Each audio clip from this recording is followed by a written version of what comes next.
7 দিন মৃত্যুর সাথে লড়াই শেষে অবশেষে না ফেরার পথে চট্টগ্রামের বায়েজিদে গুলিবিদ্ধ হওয়া সেই রেশমি।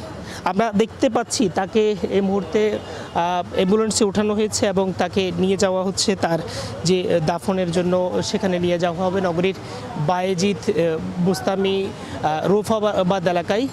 মূলত এর আগে অর্থাৎ আজ থেকে 7 দিন আগে সন্ত্রাসীদের এলোপাতারি গুলি, যেখানে 13টি রাউন্ড গুলি করা হয়েছিল, একটি গুলি লক্ষ্যভ্রষ্ট করে কিন্তু রেশমির চোখে যায়, ঠিক সেটি চোখ বেদ করে সেখানে চলে যায় এবং এরপর থেকে কিন্তু আমরা দেখেছিলাম তাকে আইসিইউতে লাইফ সাপোর্টে নেওয়া হয়েছে এবং তার অবস্থা বেশ সংকটাপন্ন। যেখানে জিসিএস পয়েন্ট সাধারণত থাকে 15, সেখানে কিন্তু তার পয়েন্ট ছিল শুধুমাত্র 3-এ, যার ফলে আসলে অনেকটাই কিন্তু সে মৃত্যুর ঝুঁকিতে ছিল। এবং আমরা যখন সাবেক যিনি এখানকার অ্যানেস্থেসিয়া এবং আইসিইউ বিভাগের প্রধান প্রফেসর ডক্টর হারুনুর রশিদের সাথে কথা বলেছি, তিনি আমাদেরকে বলছেন যে আসলে তার ড্যামেজ পুরোপুরি কিন্তু ডেথ হয়ে গিয়েছে এবং অকার্যকর হয়ে গেছে। এই ধরনের রোগী আসলে বাঁচার সম্ভাবনা নেই, এই কথা কিন্তু তিনি আজ থেকে প্রায় 2 দিন আগে বলেছেন।